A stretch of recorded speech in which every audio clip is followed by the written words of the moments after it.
In the last few videos, we learned about the basic features and usage of EZPy.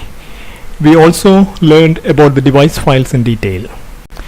In this video, let us apply this learning in a real scenario for testing the duty cycle of a PWM signal with an oscilloscope. Here, the device under test is an Arduino Uno board. We are outputting a PWM signal on one of the Arduino pins and testing if the Arduino software and hardware are functioning well and generating the PWM as expected. Before proceeding further, please watch the following videos on EZPy. 1. Basic features and usage. 2. Device files in detail. It is also helpful to watch the EZPy promotional video to get a high-level overview of EZPy. In case you haven't watched those, please go back and watch them. Here is the setup: the PC, oscilloscope and Arduino board.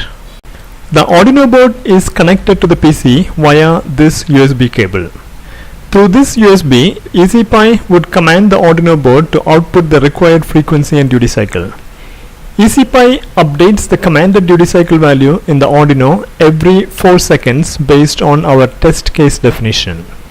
The oscilloscope is also connected to the PC via USB. Through this USB, EZPy would set up the oscilloscope and periodically acquire the duty cycle of the PWM signal and log it internally. And the oscilloscope probe for channel 1 is connected to the Arduino digital pin 13 that generates the PWM. At the end of the test, EZPy compares the duty cycle values from the oscilloscope against the commanded duty cycles to determine if the test passed or failed. Here is the actual photo of the setup we used. Take a look at this diagram. The PC communicates with the Arduino using a Python package called serial. We are using an oscilloscope from Keysight in this example. The PC communicates with this oscilloscope using Keysight VISA drivers. So Keysight VISA software needs to be installed in the PC before running the test. Alternatively, the NI VISA also works well with this oscilloscope. Please check the programmer's manual of your oscilloscope to find out more about controlling your oscilloscope from the PC. Python has a package called PyVisa that wraps the VISA drivers in Python APIs. This PyVisa package is already bundled into EZPy and users can import and use it in the device files. Now, using PyVisa, the device file sends something called Skippy commands to control the oscilloscope and to collect data from it.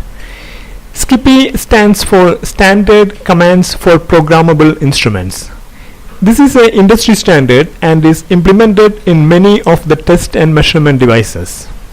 If your oscilloscope has a manufacturer-specific method of controlling the oscilloscope, it may be viable to use that method instead of using PyVisa and Skippy. Now, let us create an EZPy project and try out the test automation.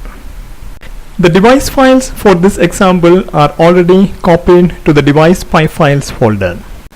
Create a device with Arduino device file.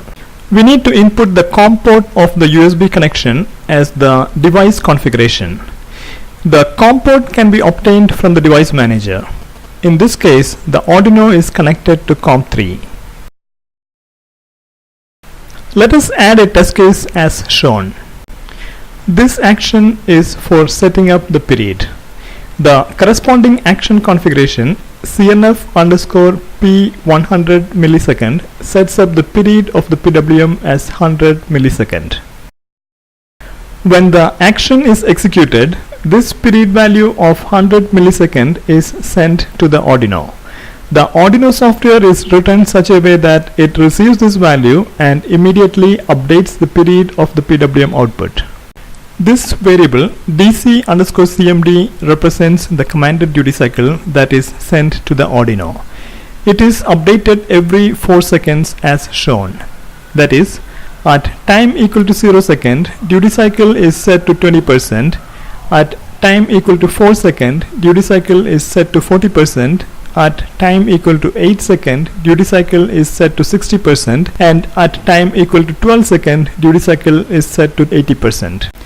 The DC CMD variable is passed in as an input to the action configuration CNF DC CMD.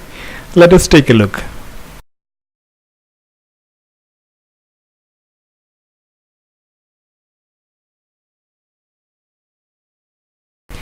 This action would take the DC CMD value at that instance and send it to the Arduino. The Arduino software is written such a way that it receives this value and immediately updates the duty cycle of the PWM output. Click on the play button to see if it is working as expected.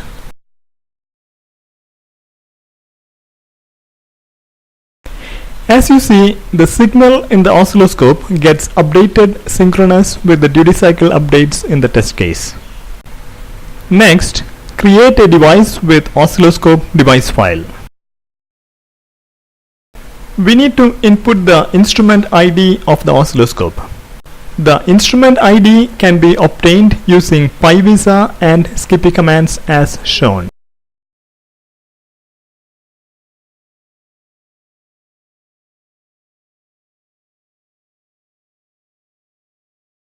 In the periodic grid, add an action to fetch the duty cycle values from the oscilloscope every second from time equal to 0 second to time equal to 16 second. This measured duty cycle is copied into a variable called DC_MEAS in the corresponding action configuration CNF DC MEAS. Click on the play button to see if this is working as expected. Look at the oscilloscope screen. The pulse width in the oscilloscope does get updated synchronous with the commanded duty cycle. However, the display is not steady like we saw last time. The reason is that in the device file we set the oscilloscope in a mode called roll mode in order to make the duty cycle acquisition faster. And for this keysight oscilloscope, the duty cycle measurement requests via Skippy seem to clear the screen display. Let us replay this once again and look at just the PC screen. The variable DC_MEAS is tracking the variable DC_CMD with a time lag of about 1 second. This lag is expected since Arduino takes some time to update the duty cycle. Also, the oscilloscope takes time to measure the updated duty cycle. Add eval cases as shown for 20% duty cycle, 40% duty cycle, 60% duty cycle, and 80% duty cycle. Let us look at the eval case for 20% duty cycle. To account for the lag mentioned earlier and the latencies in the PC, we are keeping a buffer of 1.5 second at the start and 0.5 second at the end. So we are setting the start time as 1.5 second and the end time as 3.5 second. The duty cycle expected during this time range is 20%. Keeping some allowance for error in measurement, set the min value as 19 and the max value as 21. The other eval cases are very similar.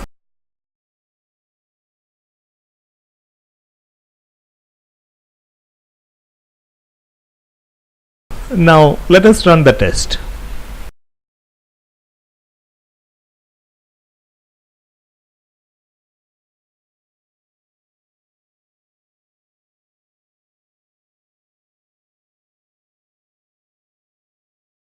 The test is a pass.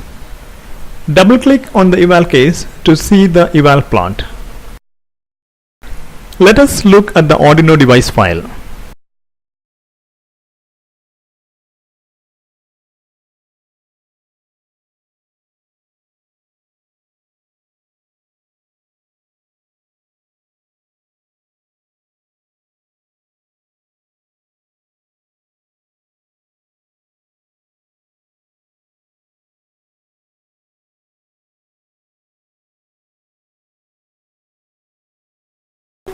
Next, let us look at the oscilloscope device file. These are the EZPy commands used.